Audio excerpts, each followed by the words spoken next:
তুই আমার কাছ থেকে টনিকে কেড়ে নিবি? খাড়াচ্ছি।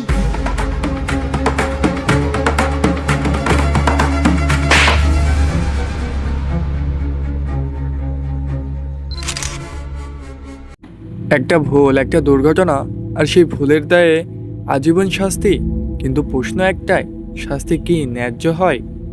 হ্যালো বন্ধুরা, ড্রিম বাংলা চ্যানেল আপনাদেরকে স্বাগতম। আজকের গল্পটা নতুন এক নাটক না, এটা এক বাস্তবতা যেখানে ভালোবাসা আছে, কিন্তু তার থেকেও বেশি আছে ত্যাগ।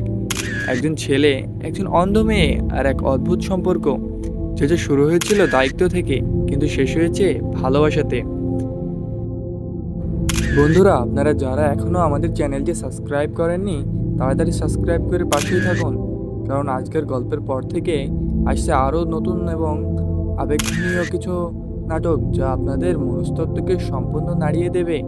আপনাদের একটা সাবস্ক্রাইব, লাইক, কমেন্ট আমাদেরকে নতুন নাটক তৈরি করতে সহযোগিতা করে। চলেন নাটকটি এখনই শুরু করা যাক।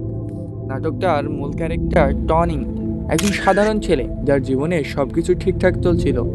পরিবার, বিয়ে ঠিক হয়ে গেছিল, ভবিষ্যৎও সেট। কিন্তু একদিন একটা বাইক অ্যাক্সিডেন্ট ঘটে, আর সেই অ্যাক্সিডেন্টের একটা মেয়ের জীবন অন্ধ হয়ে যায়। তার নাম সালমা। সেদিন যদি টনি একটু সাবধানে চালাতো, তাহলে হয়তো সালমার চোখ দুটো আজ থাকতো। এই একটা অপরাধবোধই বদলে দেয় টনির জীবন। সে পালিয়ে যায়নি, সে দায়ও এড়িয়ে যায়নি, বরং সে সালমাকে নিজের ঘরে নিয়ে এসেছে। কিন্তু বাস্তবতা কি সিনেমার মতো না? পরিবার কখনোই কি এত সহজে মানবতাকে বুঝে নেবে?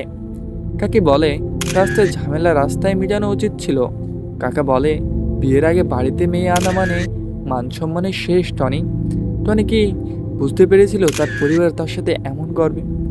সমাজের সব থেকে বড় সমস্যা কি জানো? মানুষ ভুল করে, কিন্তু সে ভুলেই ঠিক করতে গেলে সমাজেই তাকে থামায়। আর এন্ট্রি নেয় রিমা, টনির হবু স্ত্রী, যার সাথে বিয়ে হয়েছে এই টনির। কিন্তু সে যা ছোটবেলা থেকেই টনিকে ভালোবাসে, যার কাছে টনি মানে সব কিছু। কিন্তু ভালোবাসে কি অধিকার হয়ে যায়? তখন সেটা হয়ে যায় ভালোবাসা থাকে না। রিমার চোখে সালমা একটা হুমকি, একটা অন্ধ মেয়ে যার কিছুই নেই, তবুও সে টনির জীবনে জায়গা নিয়েছে। আর এখান থেকেই শুরু হয় হিংসা, অপমান, অত্যাচার এবং মানসিক নিপীড়নতা। সালমা, সে নিজের জীবনটাই হারিয়েছে। সে কারোর ভালো চায় না, কাউকে কষ্টও দিতে চায় না, কিন্তু সেখানে যায় যেখানেই অশান্তি। একটা জায়গায় সে বলে, আমি যেখানে যাই সেখানেই সমস্যা হয়।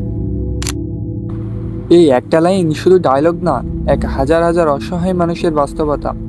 টনি প্রথমেই বুঝতে পারেনি, সে ভাবছিল সে শুধু দায়িত্ব পালন করছে, কিন্তু ধীরে ধীরে সালমার সরলতা আর কষ্ট, তার নীরব ভালোবাসা টনির হৃদয়ে জায়গা নেয়। একটা সময় এসে দাঁড়ায়, টনি বুঝে যায় এটা একটা দায় না, এটা একটা ভালোবাসা। অন্ধ স্কুলের সে স্মৃতিটা, সেখানে বাচ্চারা বলে আজের সমাজ আমাদের জন্য বোঝা। এই একটা সিন পুরো নাটকের লেভেলকে নিয়ে যায়।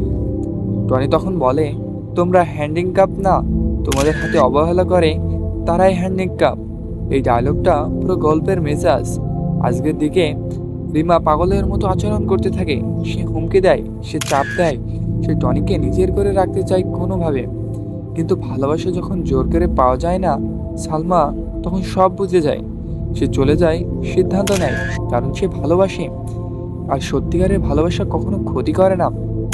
বিয়ের দিন সবকিছুই রেডি, সবকিছুই খুশি, কিন্তু টনি, তার ভিতরে চলছে যুদ্ধ। একদিকে পরিবার, অন্যদিকে ভালোবাসা। সে বিয়েকে থামিয়ে দেয়। এই একটা সিদ্ধান্ত সাধারণ ছেলে থেকে নায়ক বানিয়ে দেয়। সে ছুটে যায় সালমাকে খুঁজতে, কিন্তু সবকিছু কি সমাজ, পরিবার এবং মান সম্মান মেনে নেয়? ভালোবাসা পাওয়া না গেলেও কি বাঁচা যায়? কিন্তু সত্যিকারের ভালোবাসাকে ছেড়ে কখনোই বাঁচা যায় না। সালমা বলেন, আমি কখনো তোমার খারাপ চাইনি। এই একটা ডায়লগ পুরো গল্পটাকে শেষ করে দেয়, আর শুরু করে দেয় এক নতুন অনুভূতির।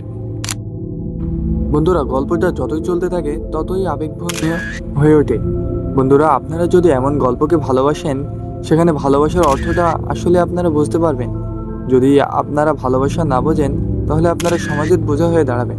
যদি আপনারা সত্যিই ভালোবাসাকে ভালোবেসে থাকেন, তবে অবশ্যই আমাদের চ্যানেলটি এখনই সাবস্ক্রাইব করুন, লাইক, কমেন্ট, শেয়ার করে আমাদের গল্পের তীব্রতাটাকে আরও বাড়িয়ে দিন। গল্পটা একসময় এমন একটা পর্যায়ে চলে যায় যে সমাজ, বাস্তবতা এবং সব কিছুই আমাদেরকে মনে করিয়ে দিতে থাকে। পরিস্থিতি যত খারাপ হচ্ছে, রিমা নিজেকে কন্ট্রোল করতে পারছে না। তার চোখে একটাই ভয়, টনিকে কি সে হারিয়ে ফেলবে।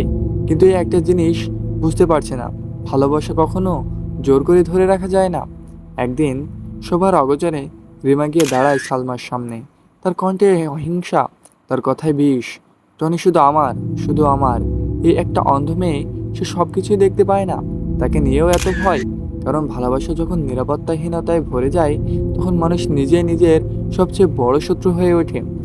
সালমা চুপ করে থাকে, কারণ সে জানে সে এখন অতিথি। কিন্তু অপমান, প্রতিদিনের কথা, মানসিক চাপ তাকে সে ভিতর দিয়ে ভেঙে দিচ্ছে। একটা সময় এসে সে টনিকে বলে, আমাকে এখান থেকে অন্য কোথাও রেখে আসুন। এই একটা লাইন প্রমাণ করে যায় সে নিজের না, সে অন্যের শান্তিতে বাঁচতে চায়। টনি বুঝতে পেরেছে সবকিছু তার হাতের বাইরে চলে গেছে। একদিকে তার পরিবার, অন্যদিকে তার একজন অসহায় মেয়ে, যার জীবনটার জন্যই তার অন্ধকার। এই মাঝখানেই দাঁড়িয়ে আছে তার নিজের হৃদয়। একই নীরব মুহূর্ত টনি আর লুকাতে পারে না। সে বলে ফেলে, হ্যাঁ আমি তোমাকে ভালোবাসি। এই স্বীকারোক্তি কোনো সিনেমার ডায়লগ না, এটা একটা ভাঙা মানুষের সত্য। এটা একটা সমাজের বাস্তবতা। এটা একটা অসহায় মেয়ের জীবনের কথা। কিন্তু সালমা, সে হাসে, সে খুশি হয়ে যায়।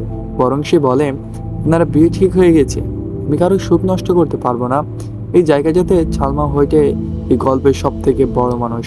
কাউকে ভালোবাসা মানেই তাকে পাওয়া না, কখনো কখনো দূর থেকেও ভালোবাসা যায়। সালমার সিদ্ধান্ত নেয় সে চলে যাবে, কারণ সে জানে তার থাকা মানে আরো অশান্তি। একটা অন্ধ মেয়ে, সে নিজে কষ্ট নিয়ে চুপচাপ চলে যেতে চায়। এদিকে রিমা পুরো নিয়ন্ত্রণ হারিয়ে ফেলে। সে টনিকে চাপ দিতে থাকে, সে হুমকি দেয়, সে ইমোশনাল ব্ল্যাকমেইল করে। এই বিয়ে তাকে করতেই হবে, না হলে সে নিজেকে শেষ করে দেবে। এই যে ভয়ঙ্কর একটা কথা, কারণ এটা বাস্তবতা খুবই কঠিন। এই বাস্তবতা জীবনের একটা বড় সমস্যা। যখন ভালোবাসা জোর করে পাওয়া যায় না, তখন সেটা ধ্বংস টেনে আনে। বন্ধুরা, গল্পটা যত আবেগঘনীয় হচ্ছে, ততই কিন্তু চঞ্চলকার হয়ে উঠছে। একদিকে বাড়ির সাজসজ্জা, আনন্দ, হাসি, কিন্তু এই আনন্দ নিচে লুকিয়ে আছে ভয়, কষ্ট, অজানা এক ঝড়। সবকিছু চুপচাপ দেখে। সালমা কিছু সিদ্ধান্ত নেয়, সে চলে যাবে, কারোর কিছু না বলে, অন্যকে দোষ না দিয়ে। এই মুহূর্তটাই এই গল্পের সবচেয়ে নিঃশব্দ, সবচেয়ে শক্তিশালী হয়ে ওঠে। এখন প্রশ্ন হলো, টনি কি বুঝতে পারবে? সে কি বিয়ে করবে, নাকি সবকিছু ছেড়ে ভালোবাসার পেছনে ছুটবে? ধীরে ধীরে টনিক টেনশন বেড়েই চলেছে।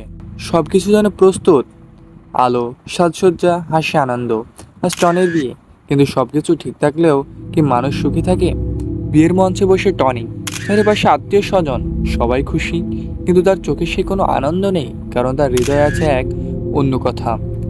একদিকে পরিবারের সম্মান, কাকের চাপ, রিমার ভালোবাসা, অন্যদিকে একটা নাম, একটা সুখ, একটা মুখ, একটা অন্ধ মেয়ে সালমা।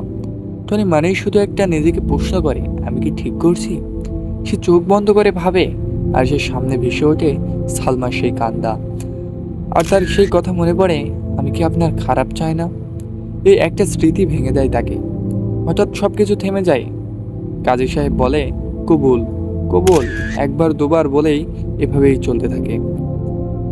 এই যে উঠে দাঁড়ায় সে মেয়ে, আমি বিয়ে করব না। চারিদিকে নীরবতা, কেউ বিশ্বাসই করতে পারছে না এই ছেলেটা বিয়ের মঞ্চে দাঁড়িয়ে সবকিছু ছেড়ে দিচ্ছে। কাকা রেগে যায়, এই বিয়ে না করলে তোকে ত্যায্য পুত্র করব। কিন্তু টনি আজ সে থামবে না, সে দৌড়ে যাবে সবকিছু ফেলে, সমাজ, পরিবার, মান সম্মান। কারণ সে বুঝে গেছে সত্যিকারের ভালোবাসা হারালে কিছুই আর বাকি থাকে না। সে খুঁজতে থাকে প্রতিটি রাস্তা, প্রতিটি কোণা, আর চোখে পানি, আর কণ্ঠে আতঙ্ক। সালমা, তুমি কোথায়? অবশেষে সে খুঁজে পায় একটি নির্জন জায়গায়। সে ভাঙা ভাঙা মনে দাঁড়িয়ে আছে সালমা। টনি দৌড়ে যায়, তুমি কি একা চলে এসেছো? সালমা ধীরে ধীরে বলে, আজ তো আপনার বিয়ে ছিল, আমি আপনার জীবনে বাধা হতে চাই না, আমি সবসময় ভালো চেয়েছি। এই একটা লাইন টনির হৃদয়কে ছিন্ন ভিন্ন করে দেয়। টনি আর থামতে পারে না। আমি বিয়ে ক্যান্সেল করে দিয়েছি, আমি শুধু তোমার হতে থাকতে চাই, আমি তোমার চোখে থাকতে চাই। এই কথাটা ভাবিনি কেউ কত দূর চলে যাবে। একটা অন্ধ মেয়ে যে কিনা সবসময় মনে করতো, আজ সে বুঝতে পারলো সে তার জীবনের সবচেয়ে ভালো ভালোবাসা। দুইজন একসাথে দাঁড়িয়ে, না আছে কোনো সমাজ, না কোনো বাধা, শুধুই ভালোবাসা। এই গল্পটা আমাদেরকে একটা জিনিসই শেখায়, ভালোবাসা শুধু কবল না, ভালোবাসা মানে প্রিয় মানুষকে বেছে নেওয়া, আর কখনো কখনো নিজের হৃদয়কেও শোনা। দর্শক, পরবর্তী পাঠ খুব শীঘ্রই আসছে, সাবস্ক্রাইব করে পাশেই থাকুন। ধন্যবাদ।